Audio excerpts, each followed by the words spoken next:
አስከስሩት ቢያንስ እኮ በዚህ 2 ወር ውስጥ እንኳን እኮ ስንት ወጣት ነው ያለቀው? አስቡት እስኪ። ባለፈው 181 ሰው፣ አሁን ደግሞ 180 ምናምን ሰው በአንዲት ወር ውስጥ የሁሉ ህዝብ እኮ ገራያ ውስጥ እኮ ነው ይወጣ ያለው። የሚገርማችሁ ይህ ሁሉ ወጣት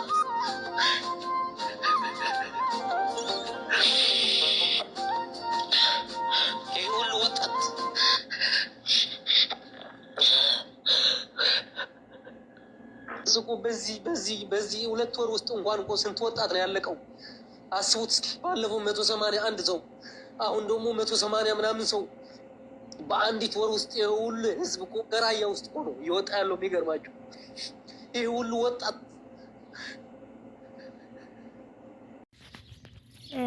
እውነት ለመናገር የእውነት በጣም ያሳዝናል።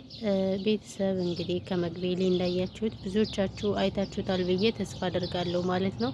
እንግዲህ የመን ላይ በጣም እጅግ በርካታ ወጣቶችን እየጨረስን ነው ማለት ነው። የዛሬ ወር ሳይሞላው 180 ወጣቶችን አተናል ማለት ነው። አሁንም ደግሞ በድጋሚ እጅግ በርካታ ወጣቶችን አተናል። ከዛ ባሻገር ደግሞ እንደምታውቁት ሀገራችንም በድሮን የ120 ንጹሃንን ጎጃም በሚባል ሀገር አተናል ማለት ነው። እና ወገናችን አለቀ፣ ምን ይሻለናል? የእውነት በየቦታው የሰው ልጅ እየረገፈ ነው እንደ ቅጠል፣ በሰው ሀገርም በወጣት በሀገራችንም ብሎ አብይ አህመድ እንግዲህ አመናምኖ የእውነት በጣም በሚያሳዝን ሁኔታ ህዝብ እያለቀ ነው፣ ህዝብ እየተቀጠፈ ነው። እና ምንድነው ማድረግ የምንችለው? ምንድነው አማራጫችን?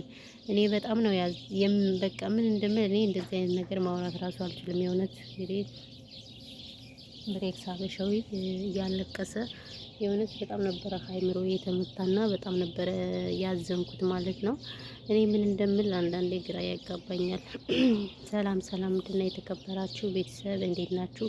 ደህና ናችሁ? ሰላማችሁ ይብዛ በያላችሁበት የዓለም ዳርቻ ውድ ቤተሰቦች እንኳን አደረሳችሁ ለጌታችን ለኢየሱስ ክርስቶስ ለትንሳኤ ባህሉ። እንግዲህ ባህሉን የምታከብሩት በሙሉ መልካም ባህል ማለት እወዳለሁ ማለት ነው። ያው ባህሉ በነገራችን ላይ እኛን እንኳን ያው ብዙም አይደለንም፣ ምክንያቱም ያለንበት ቦታ እንግዲህ ሁላችሁም ታውቁታላችሁ ብዬ ተስፋ አድርጋለሁ ማለት ነው። ግን ደግሞ እግዚአብሔር ይመስገን የባሰ አታምጣ ነው የሚባል አይደል? የባሰ አታምጣ። ምክንያቱም የኛን ያላገኙት ሳሉ አይደል እንዴ ያሳ መጫወቻ፣ ያዞ መጫወቻ፣ የባህር መጫወቻ ሆነው የቀሩ ወገኖቻችን እጅግ በርካታዎች ናቸውና እና እስከ መቼ ድረስ ነው እንደዚህ አይነት ነገር? የሆነት በጣም ነው ልብ የሚነካ፣ በጣም ነው የሚያሳዝነው። በቃ ምን እንጃ እኔ በቃ ምን እንደምል አላውቅም። ብዙዎች ስንት የሀገር ባለውለታ ስንት ልጆቻቸውን እየተው ስንት ሀገራችን ላይ ስንቱ ህጻናት ያለ አባት ነው የቀረ፣ ስንቱ ያለ እናት ነው የቀረ፣ ስንቱ ያለ ወንድም፣ ስንቱ ያለ እህት። ጦርነት የተባለ አስከፊ መጥፎ ቆሻሻ የእውነት ብዙዎችን ህጻናቶችን አባታቸውን ነጥቋቸዋልና እና እኔ ምን ያሳዝናል፣ የእውነት በጣም ያሳዝናል። በቃ የሰው ልጅ እየረገፈ ነው። በቃ መቼ ነው እናት ከለቅሷ የምትራገፈው? በቃ መቼ ነው? የእውነት እኔ አላቅም። ብቻ ይሄ ሁሉ ወጣቶችን እየቀጠፈብን ያለ በባህር እየመጡ በቃ ሀገራችን ሰላም አለመሆኑ ነው።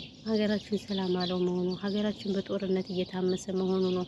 ይሄ ሁሉ ህዝብ በባህር እየመጣ እያለቀ ያለው ሀገራችን ሰላም ባለመሆኗ ነው እንጂ ሀገራችን ሰላም ሆና ወጣቱ ተምሮ ስራ ቢይዝ ወጣቱ ስራ ቢያገኝ ይሄ ሁሉ አይሆንም ነበር። ነገር ግን ያው እንደምታዩት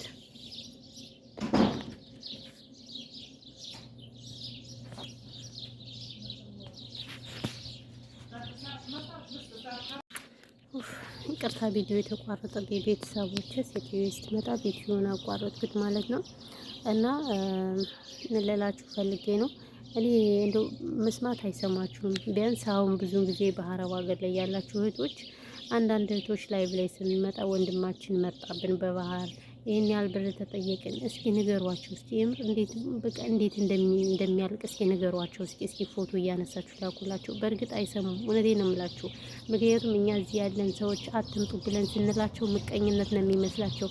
እኛ እየተጠቀምን እኛ ያገኘን እንደገና ደግሞ እነሱ እንዳይፈልጉ ነው የሚመስላቸው ሁሉም ቤተሰቦቻችን እንጂ እንደዚህ ስቃይ መሆኑን እንኳንስ እነሱ በባህር መጥተው በመንገድ እንደዛ ተንገላተው ይቅርና እኛ ራሱ ስንት እንደምንንገላታ ስንት እንደምንደክም ትንሽ ነገር ጥፋት ሲገኝብን እንዴት እንደሚሉን ስራ ካልሰራን መኖር እንደማንችል እናውቀዋለን ሁላችንም። ግን እነሱ በዛ በረሃ በዛ መንገድ መከራቸውን አይተው መጥተው መጨረሻ ላይ ደግሞ የአሳ መጫወቻ የባህር መጫወቻ ሲሆኑ እኔ በጣም ነው ልብ የሚነካው። እስኪ ባካችሁ አታምጡ ዘመዶቻችሁ። እነዚህ ነው የምላችሁ፣ እዚህም ያላችሁ ምንም ያላችሁም አታምጡ። የእውነት በጣም የሚያሳዝኑት፣ በጣም ነው ልብ የሚነኩት።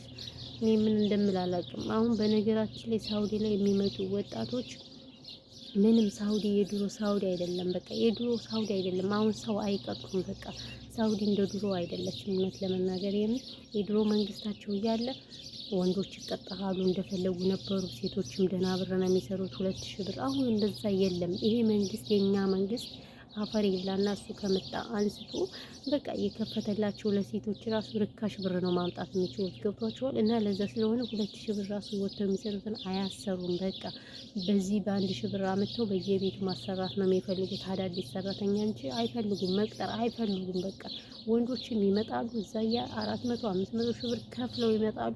እዚህ ደግሞ የሚጠብቃቸው እስር ቤት ነው። አለቅ ቋንቋ አይችሉ ምን አይችሉ ወይ ሲወጡ ወይ ምን ሲሉ ይገኛሉ። ከዛ እስር ቤት ይገባሉ። ከዛ እስር ቤት ገብቶ ደግሞ የሚበሉት የለ የሚጠጡት የለ መከራቸውን ስቂት የሚሉት ስቂት ከምነግራችሁ በላይ ለምን ድምፅ አልሆኑንም ለምን እኛ ኢትዮጵያ አይደለንም እስከሚል አሁን እስር ቤት ብዙዎች እየተሰቃዩ ነው ያሉት። በጣም ብዙዎች እስር ቤት እየተሰቃዩ ነው ያሉት። የእውነት እና እኔ አላቅም ምን እንደምል። በጣም ከባድ ነው ያለው ነገር። ባካችሁ ቤተሰብን ብቻ አላቅም። በጣም ያለው ነገር ያሳዝናል። እውነት ለመናገር ራሳችሁን ጠብቁ ነው የምላችሁ ከእንደዚህ አይነት ነገር። እና ሳውዲያውን መጥተው ምንም የሚሰሩት ነገር የለም። የድሮ ሳውዲ አይደለም። የእውነቴን ነው የምላችሁ። የድሮ ሳውዲ በቃ አውቅቷል፣ አልቆበታል። ደላላም ይባላል። ደላላም ብር እየከፈሉ ያመጣሉ። ብራቸውን ከተቀበሉ በኋላ ደህና ስራ ያስገባቸውም ምን ይሏቸዋል። በቃ ያስጠላል። ዙሮ በጣም ነው የሚያስጠላ። እና እነዚህ ሳውዲዎች አሁን ወንድ የሚባል አይቀጥሩም። እንኳን ወንድ ሴት የማይቀጥሩም። በጣም ነው ጭምልቅልቅልቅ ያሉት። እንኳንስ አዲስ ይቅርና እኛ ራሱ ይሄው ስንት ዓመት የተቀመጥ ነው እንዴት እንደሚሉ እግዚአብሔር ይወቀው። እውነቴን ነው የምላችሁ። በጣም ነው የሚያስጠሉትና ቤተሰብ ይሄ ነው ያለው ነገር። እኔ ሌላ ምንም ነገር አይደለም። የእውነት በጣም ነው ልብ የሚነካው፣ በጣም ነው የሚያሳዝነው።